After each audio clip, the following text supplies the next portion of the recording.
Hollywood loves cowboys, as long as they shut up, shoot straight, and die on cue. But the ones that got loud, the queer ones, the black ones, the pissed-off union ones, and the ones that made America look in the mirror, yeah, those got lost, or re-edited, or accidentally deleted. They said it was about ratings, or morals, or market appeal. Please. It was censorship with a side of cowardice. These films made Westerns dangerous again. They made Hollywood sweat through its silk shirts. So here we are. 15 masterpieces. Cut, banned, blacklisted. And yet, still kicking like a mule with a grudge. Let's dig 'em up, one by one, and give 'em the damn spotlight they earned. My name is Sam, and this is Western Files. Let's start with a Western so cursed, even its own crew tried to escape. Number 15, Jane Got a Gun, 2015. Now, this one should have worked. Natalie Portman, a dust-covered revenge story, and a tough-as-nails lead. But it didn't go off the rails, because it never even got on the tracks. On the first day of filming, the director quits. No warning, just gone. And that lit the fuse. The cast started jumping ship. Fassbender out, Jude Law out, Ewan McGregor got tossed aside. The whole thing stalled. Morale nosedived. The studio got cold feet. And just when it couldn't get worse, Relativity Media, the distributor, went belly up. So the Weinstein Company picked it up, but by then, nobody cared. And the release dates kept moving. Marketing was all based on rumor. And then, when it finally hit theaters, it barely made a sound. $1.5 million domestic on a $25 million budget. Critics were shocked. Audiences stayed home. And Hollywood quietly buried the body. But that's just the tip of the iceberg. Now, rewind to the year 1917, where censorship had a faster draw than any gunslinger. Number 14, Wild and Woolly, 1917. You see, back in 1917, they didn't need the Hays Code to censor a film. No, they had scissors. Douglas Fairbanks was already the action guy. Wild and Woolly was him doing a cowboy spoof long before the genre even settled in. He plays a rich guy obsessed with dime novels. So a town stages a fake Western just to impress him. But the setup spirals. Pretend turns real. It was fast, funny, and sharp for its time. But the Chicago censors weren't laughing. They hacked it to pieces, cut any mention of cleaning up big. Cut Native Americans holding liquor. Cut the line, all you capture is yours. Cut the robbery and gunplay. Basically, if it had danger, drinks, or jokes, they cut it the hell out. And like a lot of early Westerns, it leaned hard on Native stereotypes. Nobody blinked back then. But now, this masterpiece is a clear example of how early Hollywood twisted indigenous stories into punchlines and props. Even so, it didn't disappear. 100 years later, the Library of Congress preserved it. Proof that even when Hollywood tries to erase something, history has a way of digging it back up. And now, coming up next, here's a film that dodged the censors, only to get buried by time. Number 13, The Professionals, 1966. Oh yeah, this one's not forgotten, all right. It just got left behind. The Professionals didn't bother sneak past Hollywood. It simply walked right in and got 3 Oscar nods: director, screenplay, cinematography. Critics loved it. Audiences showed up. No one was sleeping on this one when it dropped, but it still makes the list. Why? Because it broke the old rules before that was a thing. No clean-cut heroes, no good guys in white hats, just a crew of hired guns, Lancaster, Marvin, Strode, deep in the muck between right and wrong. It's messy, it's sharp, and in 1966, that kind of gray wasn't safe. It got lucky. The Hays Code was on its last legs. Movies could finally get a little mean. But if The Professionals had come out just 5 years earlier, then yeah, censors would have sliced it to pieces. So once again, it didn't get buried. It simply got eclipsed. Louder films came after: The Wild Bunch, Butch Cassidy, Unforgiven, all flash, blood, and fire. The Professionals, on the other hand, wasn't built to scream. It simply did the job and left a mark. And now it sits in the shadow of the revolution it helped start. But let's move on and show you another one Hollywood left for dead. Number 12, Wagon Master, 1950. Now this one? Hollywood let it rot. John Ford made Wagon Master right after She Wore a Yellow Ribbon. But this time, no John Wayne, no big star, no signature shootout, just a quiet story about Mormons heading west, trying to start over. Ben Johnson and Harry Carey Jr. led the cast. Great actors, but not headliners. And Ford didn't want a cowboy icon. He wanted a community. And that killed the buzz. Studios didn't know how to pitch a Western without a gunslinger front and center. So instead of action, you've got rhythm and silence and landscape. You've got a wagon train crawling toward Utah, fighting weather and rough land, not outlaws. It wasn't a Western with a climax. It was more like a slow hymn. So audiences didn't bite. The box office flopped. RKO barely promoted it. The movie lost money and torched Ford's deal with Argosy Pictures. And just like that, Wagon Master got buried. But Ford? He never let go of it. He called it one of his best. And years later, the critics caught on. They saw the quiet brilliance, the control, the heart. It basically rewired the Western slowly and quietly. Hollywood just didn't want to hear it. Now you've probably seen The Lone Ranger, but let's introduce you to the cowboy Hollywood tried to pretend didn't exist. Number 11, The Bronze Buckaroo, 1939. You probably haven't heard of Bob Blake. You see, in 1939, while Hollywood kept pumping out westerns with white leads and whitewash stories, Herb Jeffries did something different. He rode in as the first black singing cowboy, as a leading man, not a sidekick, in a movie made for the folks Hollywood refused to see. The Bronze Buckaroo wasn't a studio film. It was shot fast and cheap with an all-black cast.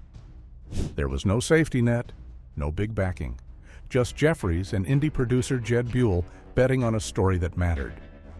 And it worked. Kind of. The movie hit a nerve, played in segregated theaters, and gave black audiences a cowboy who looked like them. But the industry? The industry locked the doors. No press, no premieres, no real distribution.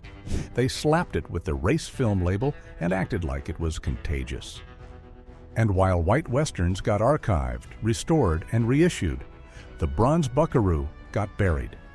No awards, no canon, but was it a market issue? Maybe. But that's just the polite way of saying the system was rigged. Herb Jeffries gave Black America a hero on horseback. Hollywood shrugged and looked away. But now, the Buckaroo didn't completely disappear. He just rode off screen. And now he's riding back. However, let's move on from forgotten heroes to blacklisted rebels. This next one scared the heck out of the system. Number 10, Salt of the Earth, 1954. Salt of the Earth was made by blacklisted filmmakers in the middle of McCarthy's witch hunt. You see, director Herbert Biberman had already been jailed. At the same time, writer Michael Wilson and producer Paul Jericho had been blackballed. They knew the rules, so they broke them. They made their film outside the system. No studios, no stars, just real people. Miners, families, union workers, playing themselves. The story is basically about Mexican-American miners fighting for fair pay, and their wives stepping up when the men were forced off the picket lines. So, that made people nervous. The FBI watched. The American Legion protested. The lead actress, Rosaura Revueltas, got arrested and deported. Mid-shoot, just for showing up. Even theaters refused to screen it. The MPAA wouldn't approve it. Projectionists were told not to touch it. Newspapers called it communist propaganda. One even claimed it was spying on Los Alamos. That's how paranoid things got. All because the film showed workers demanding respect, women leading protests, brown folks standing their ground.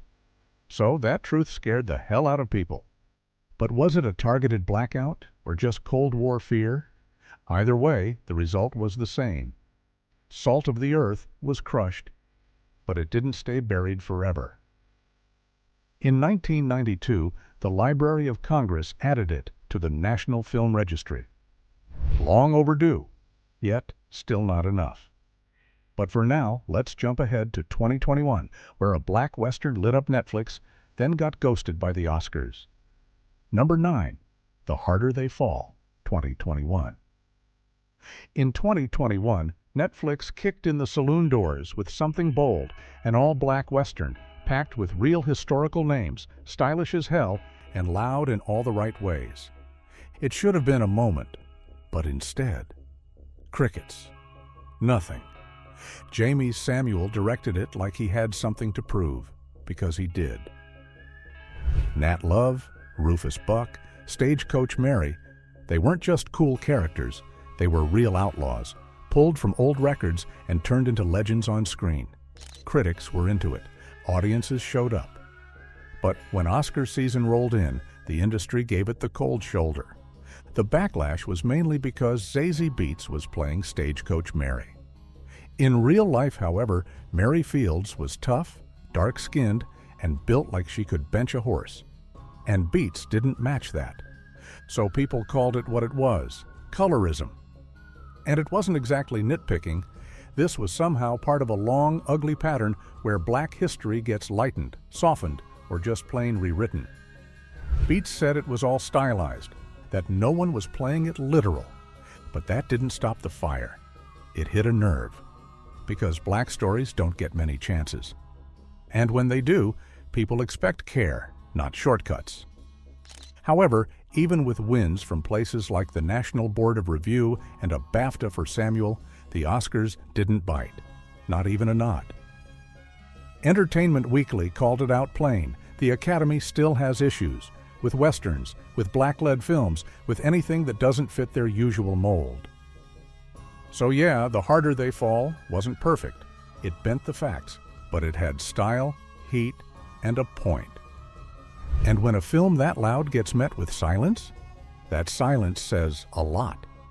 And with that thought aside, here's a western so wild it bankrupted a studio and nearly took the genre down with it. Number 8, Heaven's Gate, 1980. This one exploded. Totally. Michael Cimino had just won big with The Deer Hunter, so United Artists gave him the keys and said, "Go make your masterpiece." He came back with a western, 3.5 hours long, set in 1890s Wyoming, about immigrant struggles and class warfare.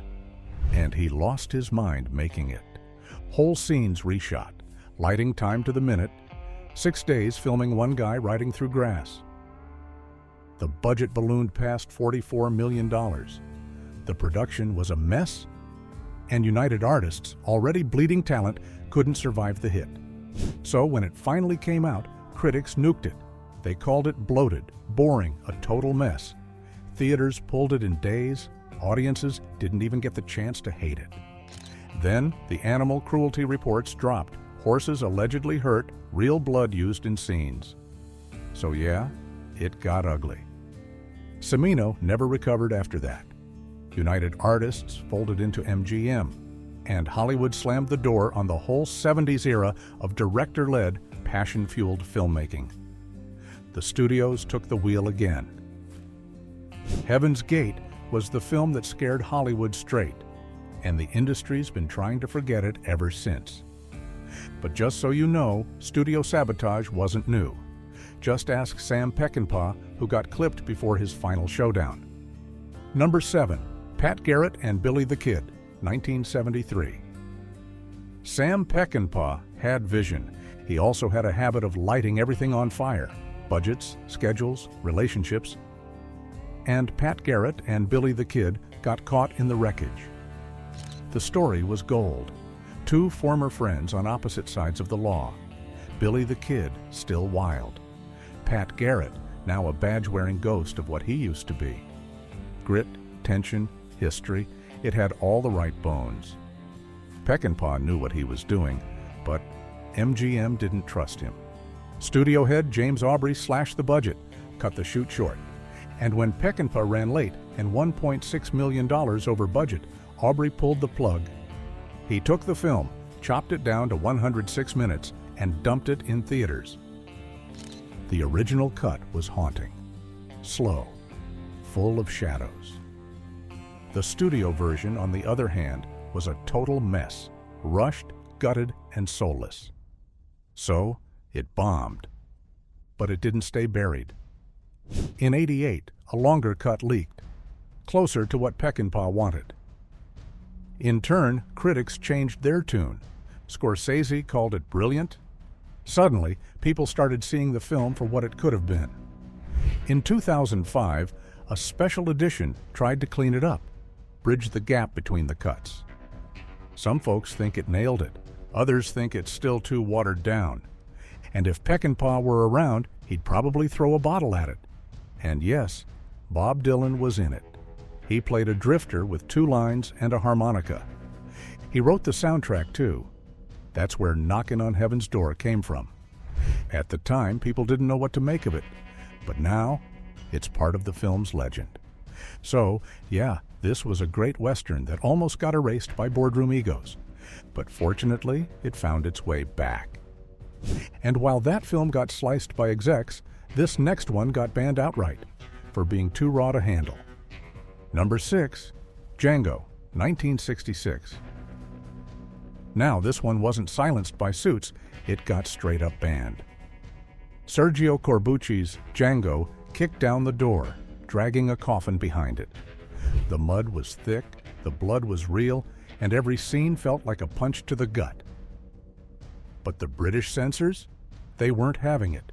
They watched one guy get his ear cut off and have it shoved in his mouth, and said, nope. They didn't cut it, didn't tone it down. They simply banned it outright. They called it morally repellent, said it crossed the line, and maybe it did. But that line was exactly what Corbucci came to bulldoze. The UK didn't lift the ban until 1993. But by then, the damage was done. No theater runs, no reviews, no hype. One of the wildest westerns ever made was reduced to a cult whisper. Some said it was just violence for shock's sake. Others saw something deeper like rage, desperation, and a world without rules. Either way, it hit hard. Too hard for the censors, too real for the polite version of the West people still wanted to believe in. And while the others rode tall in the saddle, Django got locked in the basement. But still, it turns out, it wasn't the blood and guts that rattled Hollywood. No, it was 2 men falling in love.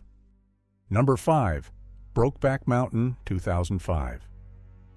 Now this was the film that broke open the Western, and Hollywood still cringed. Aside from the cowboy theme, Brokeback Mountain was about love, shame, silence, and the cost of pretending. It swept the Globes, the BAFTAs, the Critics' Choice. And at the Oscars, it won Best Director, Best Screenplay, and Best Score. But not Best Picture. That went to Crash. People were stunned, and a lot of them weren't buying the official story. Critics, insiders, even Paul Haggis, who made Crash, have said it out loud. The Academy couldn't handle 2 men in love. And the road to making the film? Brutal. Studios passed. Directors ghosted it. Screenwriter Diana Ossana said it was like pushing a rock uphill in cowboy boots. And when it finally got made, some theaters flat out refused to show it. For instance, Larry H. Miller, owner of the Utah Jazz, pulled it from his theaters mid-run. In another case, Focus Features threatened to sue. He then cut ties completely. And globally, it got slapped with bans and edits. The Bahamas said it was too gay. China said no one would watch it. The UAE just banned it outright. Even Lebanon aired a censored cut. Hollywood might have called it brave, but most of the world treated it like a threat. And yet, it stuck. The Oscar snub still stings. Michelle Williams brought it up again in 2025, wondering why Crash mattered more. Brokeback exposed an industry, one that was fine with violence but not vulnerability. So, cowboys could shoot each other. Just don't let them kiss. And speaking of scandal, this next one came in hot, horny, and way too brown for the censors. Number 4, Duel in the Sun, 1946. Now, this was a scandal in Technicolor. Duel in the Sun was Selznick going full madness mode. He wanted heat, lust, violence, drama that pushed buttons. What he got was Jennifer Jones, Gregory Peck, a script drenched in sin. And the Hays Code? It couldn't handle it. Censors panicked. Jones's dance scene? Gone. Affairs, murder, racial tension were all cut out, trimmed or twisted until it could barely stand. And even with all that slicing, entire cities banned the film. Memphis called it foul human dross. Translation: too much skin, too much heat, too much brown. But behind the scenes, it was just as wild. Selznick clashed with director King Vidor over how far to go. So Vidor quit, and as a result, the movie got patched together by whoever was nearby. However, it should have collapsed. But it didn't. It made $8.7 million. Critics were scandalized. Audiences ate it up. Duel in the Sun lit up screens like it had something to prove, and it did. It was messy. It was loud. It was everything Hollywood pretended not to want. And then came Howard Hughes, who turned censorship into his personal billboard. Number 3, The Outlaw, 1943. You see, The Outlaw was supposed to be about Billy the Kid and Doc Holliday, but let's be honest, nobody remembers the story. They remembered Jane Russell, or more accurately, the parts the censors couldn't stop staring at. Hughes designed a bra just to make sure Russell's chest stayed. Center stage. He lit her like a statue, shot her in soft focus, then slapped her image on posters across the country like a dare. As a result, the censors lost their minds. The PCA said her breasts were shockingly emphasized. Hughes smirked. So he trimmed a few scenes, got the seal, and still ran headfirst into bans across the country. However, states hacked it up or blocked it entirely. So Hughes flipped the playbook. He made the bans the story.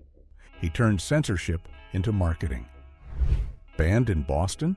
He put it on the damn posters. And what happens next? San Francisco's premiere. Sold out. People were climbing over each other to see what the fuss was about. Meanwhile, the Legion of Decency went ballistic. But Hughes didn't care. He sued the censorship board. He lost the case, but he won the moment. The Outlaw punched right through the rules, grinning the whole way.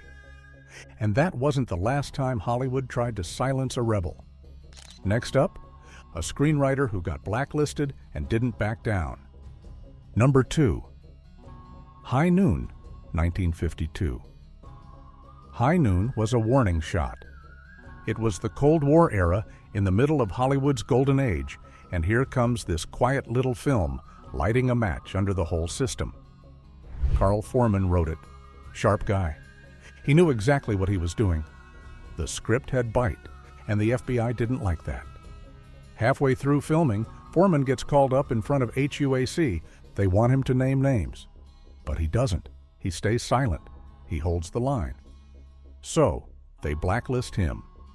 And just like that, he's radioactive. His partner, Stanley Kramer, however, cuts him loose. Didn't want the heat. And so, Foreman's out of the company, out of the country. He ends up in the UK trying to rebuild from scratch, all because he wouldn't sell out his friends. But in terms of opinions, John Wayne? He hated the movie, called it the most un-American thing I've ever seen. He even passed on the lead role, then helped blackball Foreman behind the scenes. Yeah, real heroic. But here's the thing. The story is about standing alone, about everyone turning their backs while one man faces the fire. Yet, nobody helps him. They just watch. That wasn't fiction. That was Hollywood in real time. And now, finally, the one that pushed the line way beyond the limit. Number 1, The Wild Bunch, 1969. Yeah, this Western masterpiece definitely shoved the line off a cliff, lit the wreckage, and then filmed the whole thing in slow motion. The Wild Bunch was a brawl of a movie. No polish, no heroes, just blood and broken men. Sam Peckinpah took the myth of the West and beat the hell out of it. And because of that, Hollywood freaked. The MPA gave it an R. But still, Warner Brothers flinched. 2 weeks after release, they hacked out 8 minutes. One of those scenes was a flashback that explained the whole point. Gone. No notice, just gone. The studio figured audiences couldn't handle it, but they were wrong. Then CBS aired it on TV in '73. Barely. They butchered it so hard, viewers thought they were watching a trailer. Peckinpah's version, however, was intense. CBS gave us a PG ghost. Critics were all over the place. Some called it a landmark. Others wanted it banned. Too violent. No point. But that was the point. Peckinpah wasn't glamorizing violence. He was rubbing our faces in it. His words, "Violence is ugly." And he showed it that way. No slow-motion hero shots. Just carnage. The Oscars, however, didn't care. 2 nominations. 0 wins. No Best Director, no cinematography, not even a nod for rewriting the rules. But the Wild Bunch stuck. They tried to erase it, trim it, sand down the edges, but didn't work. It still stands nevertheless. Unfiltered, unapologetic, and more honest than anything the genre had seen before. And in the end, Hollywood didn't bury these films by accident. It buried them because they told the truth louder than it liked.